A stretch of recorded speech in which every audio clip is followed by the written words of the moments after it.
Hey, hello everybody, I hope that all of you are doing super well, and today we're going to talk about Invincible Versus, specifically about the open beta that happened during the last weekend, and kind of like review the game, the features that we had access to during the beta, like the netplay, the netcode, and also the training mode. And then we're going to discuss the gameplay of the game in general, what other fighting games are maybe similar to Invincible, and also what makes the gameplay experience of Invincible Versus unique, so that you can build up kind of like an idea in your mind if you want to try the game at launch and buy it, or wait for a sale, or maybe just don't engage with the game whatsoever. I actually got top 100 on the rank ladder during the beta, so I played the game a sizable amount of time and kind of like got decent at it super quickly. So I'm gonna give you my opinion around all of the things that I already said.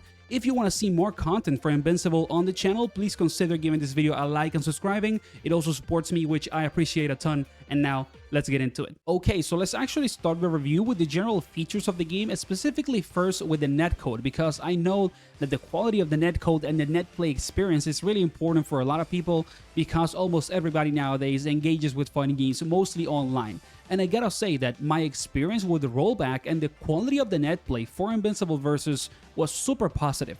In general, like, I only got really good matches in terms of the netplay quality. It really felt like playing offline. If your connection with the other person was at least decent or really good, it felt like playing with somebody at your couch, in your flat or house. Super high quality and really smooth. I did have a couple of matches that were like a little bit more laggy, but it was kind of like more connected to the quality of the connection with the other person than the actual infrastructure and quality of the rollback. And at the same time, I do think that I got one or two kind of like server disconnections. It really felt like I got like desync from the other person. It wasn't really like a rage quit or something like that, because it happened always at like the first round of a fight. And I think that happened to me once or twice during the 3 different days that I played the beta. So overall, the netplay of the game is actually really good. Like, the quality of the rollback is high enough for you to play with people in your region without any problem whatsoever. So that's a first green light for Invincible, that the quality of the rollback is actually super high and really good. And well, on top of the netcode, we also had the training mode and the story mode. We actually couldn't play story mode during the beta. It was locked. You could not access it, which I think is a big mistake, especially for a game like this that can have like a mass appeal because of the Invincible IP. I think that you should let people play story mode, maybe like the first chapter, like the first half hour of your single player content, so that they can get hype when they try the beta out and they're like, oh, the story mode is hype, man, it's so cool, I want to buy the game, and kind of like not have only an online experience when you try the game as a beta. So this is more feedback than the actual review, but I do believe that future fighting game betas should ideally let people try the single player mode, especially this close to launch, at least for a half an hour or kind of like the first hour of the single player. Then the training mode is actually really good. Overall, it's functional, right? It has everything that you need to actually lab and don't have any trouble trying to learn your characters, learn the mechanics of the game, and stuff like that. But it is, of course, not as robust as the training mode of a game like Street Fighter 6 or Tekken 8. So if you want to play this game and you want to have access to a training mode that is like super robust and really crazy in terms of features, it doesn't really get to that mark, but it is more than enough to learn the game and have fun while you lab. Also because this game, in my opinion, is going to be very centric on kind of like decision making more than execution or anything like that. So it is more than enough to just learn the game and have fun. So I wouldn't worry about the training mode in itself. Is okay and it's just what you need. But let's actually talk about the gameplay with more detail and some specific points that, in my opinion, are really important to go over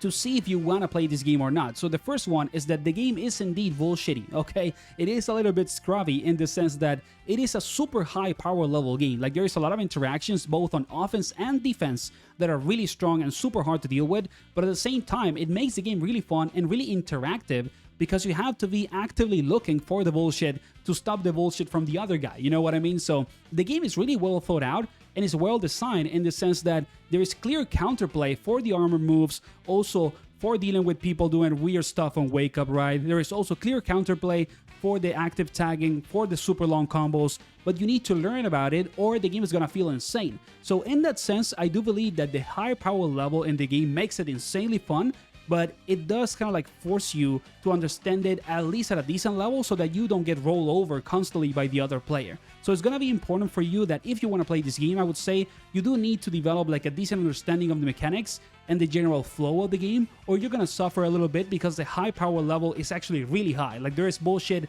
and it's fun, but you need to understand what your bullshit does to stop it. You know what I mean? So it is something good, in my opinion, about the game. It makes it fun, it makes it interactive and super kind of like crazy. But if you're someone that doesn't like that, if you're a person that likes to play low power level fighting games that are more grounded, a little less crazy, then maybe it's not the game for you. But I would still encourage you to give it a try, because it can be insanely fun to play when you start to understand the bullshit in both sides, in defense and offense. It is crazy, crazy good. And also because the game is well designed in the sense that the defensive mechanics are really strong. It's not only that offense is insane, defense is also absolutely absurd. So I would say that it is not a pro or a con, it's just a characteristic of the game that you need to be aware of. And to me, it was insanely fun, to be completely honest. Then for point number 2, and arguably the most important one about the gameplay when it comes to deciding, I would say, if you want to play Invincible or not, is that Invincible Versus is really centered on its system mechanics, and especially on the mechanics that are similar to the ones of the Killer Instinct series. Like, the most important and the center of the gameplay experience is really related to people stopping you from doing combos, people stopping you from active tagging, and it is kind of like what makes the interactivity and the flow of the gameplay really fast and unique. And if that is something that you don't like, you're not gonna enjoy the game. As simple as that. So be honest with yourself. If you don't like when people stop you from doing combos and then go back to interacting, or when you active tag and people can stop you as well, then you're not gonna like the game. It's just at the center of the mechanics, at the center of the experience. But I gotta say that it can be insanely fun. And a lot of the time people cry about long combos, right? About being stuck on cinematics and cutscenes when they play fighting games. And in this game, if you wanna get hit by a long combo, you have to fuck it up at least a couple of times, okay? So that's something that, in my opinion, is an advantage about this game that makes it unique. So if you're someone that actually, for example, likes Killer Instinct, you like combo breakers, you like counter breakers and things like that, and you kind of like enjoy that fast-paced multiple interactions in fighting games, right? Then this game is for you. You should buy it. Like, this is gonna be the closest fighting game that we're gonna get to a new Killer Instinct in a long time, and it's really fun to play, man. Like, I'm going to give props to the devs in this one, because they designed the KI mechanics of the game really well, and it really shows that they worked on KI before, right? So yeah, if you have some sort of connection with Killer Instinct as a franchise, you like those mechanics, I would encourage you to buy this game 100%. If you don't, if you hate the idea of people stopping you from doing your stuff, your combos, your active tagging, all of that, don't buy the game. As simple as that. It is, in my opinion, the defining feature of the gameplay when it comes to choosing an audience. Then for point number 3, connected to the other things we have talked about already and super important, is that in my opinion, the highest skill ceiling of this game, like getting good at Invincible Versus, is going to be super related to decision making. It's not gonna be kind of like connected to heavily execution stuff, you know, doing like super crazy hard to do combos or interactions. It's also not going to be related to you understanding your characters like super well on an extremely deep level. No.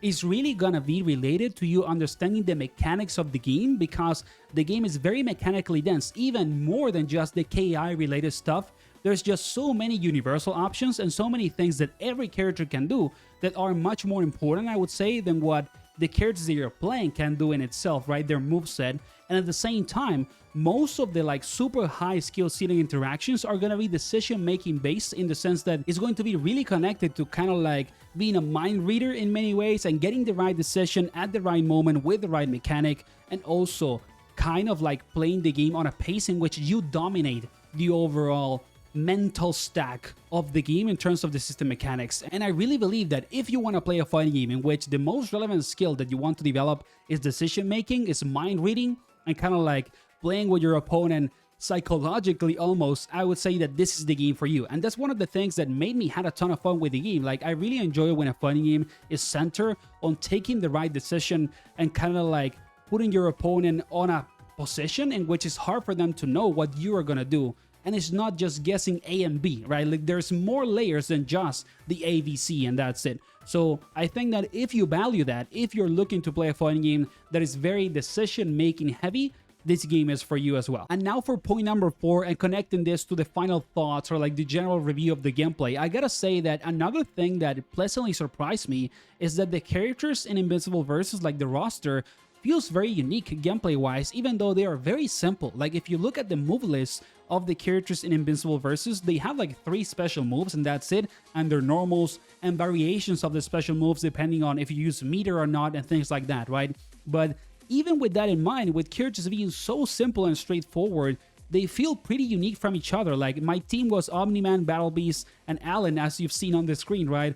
And to me, those 3 characters felt completely different from each other, even though they have such simple kits. So I'm giving props to the devs, and that they actually design characters that feel unique and fun to play, that are not just a copycat from each other, even when they have super simple movesets and not that many kind of options on their kit. And then to close everything out, what other fighting games are actually similar to Invincible Versus? And I would say that this game feels kind of like a mix of Ultimate Marvel vs. Capcom 3 and Killer Instinct. That's kind of like the overall flavor that I get when I play this game. The Ultimate Marvel 3 side is like the super fast-paced movement, the neutral, the constant like crazy interactions, and the high damage combos and stuff like that.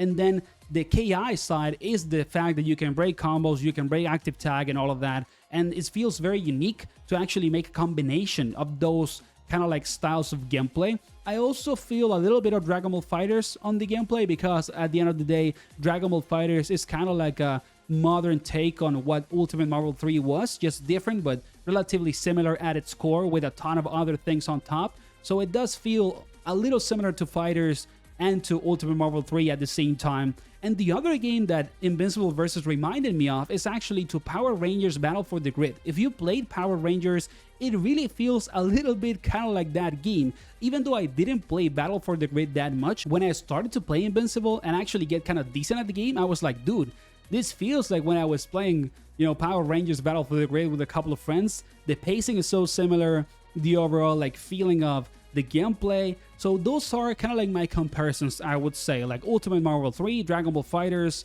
Power Rangers Battle for the Grid, and then Killer Instinct. But the KI aspect also is so strong that, like I said before, if you're someone that doesn't like the constant interactivity and kind of like everything being a mind game in the overall pacing of the combos and the active tagging and all of that, then maybe the game is not for you, because the Killer Instinct feeling of the game is there, like it's real. So it's good for us that maybe want to play a KI and we don't have a new game to actually play this game in the meantime. I'm someone that is a huge fan of Killer Instinct. It's one of the first fighting games I played in my life alongside SNK games. You see my t-shirt, right?